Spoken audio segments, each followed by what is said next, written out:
Assalamualaikum warahmatullahi wabarakatuh. Perkenalkan, nama saya Adia Pramesti dengan NPM 5021075.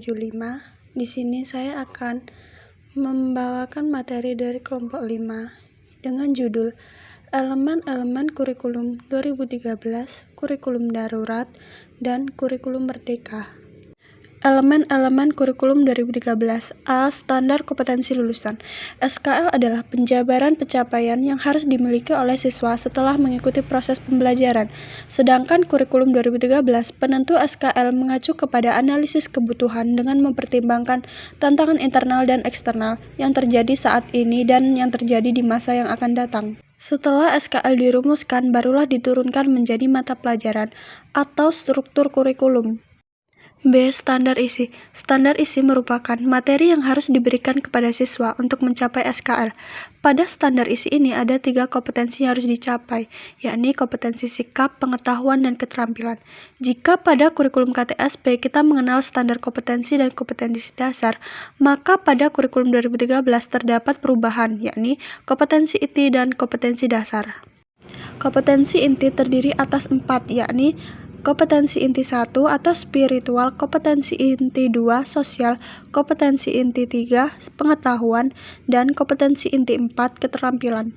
Masing-masing kompetensi inti terdapat kompetensi dasar atau KD yang juga harus dicapai. Untuk mengetahui capaian kompetensi dasar, maka guru harus menurunkan atau menjabarkannya dalam bentuk indikator.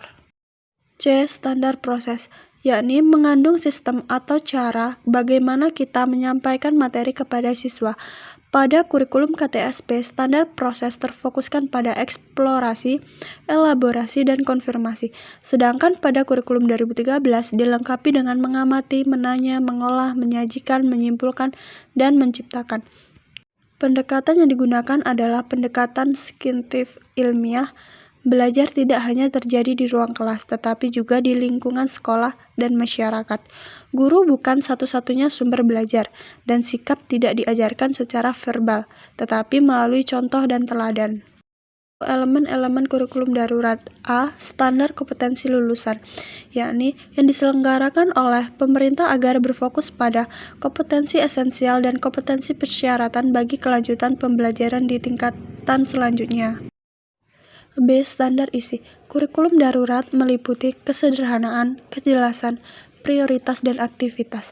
Kurikulum pembelajaran yang sederhana hanya memuat materi yang esensial dan kompleksitas masuk dalam urutan selang. C. Standar proses. Kurikulum ini menuntut skala prioritas dalam perumusan sehingga menghasilkan pembelajaran yang berorientasi pada aktivitas siswa yang menyenangkan. Selanjutnya, karakteristik yang berorientasi pada aktivitas siswa ini tetap membutuhkan kegiatan literasi. Yang terakhir yaitu elemen kurikulum merdeka. A. Standar kompetensi lulusan meliputi persiapan pada peserta didik menjadi anggota masyarakat yang beriman dan bertakwa kepada Tuhan Yang Maha Esa, serta berakhlak mulia. Penanaman karakter yang sesuai dengan nilai-nilai Pancasila dan penumbuhan kompetensi literasi dan numerasi peserta didik untuk mengikuti pendidikan lebih lanjut. B. Standar isi. Standar isi dalam kurikulum merdeka mengacu pada SKL dan mencakup ruang lingkup materi sesuai dengan jenjang atau tingkatan pendidikannya. Ruang lingkup materi sekolah yang sederajat terdiri dari 9 bagian, yaitu pendidikan agama, B. Pendidikan Pancasila, C. Pendidikan Kewarganegaraan, D. Bahasa Indonesia dan Bahasa Inggris, E. Matematika, F. Ilmu Pengetahuan Alam, G. Ilmu Pengetahuan Sosial, H. Seni dan Budaya, I. yaitu Pendidikan Jasmani dan Olahraga.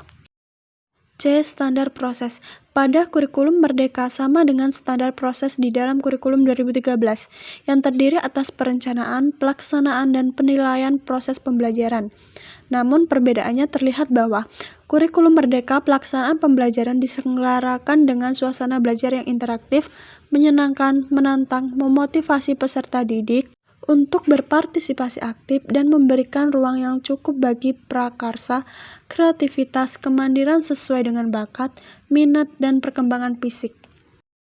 Baik, itulah tadi materi dari saya. Semoga bisa bermanfaat untuk kalian semua. Sekian, terima kasih. Wassalamualaikum warahmatullahi wabarakatuh.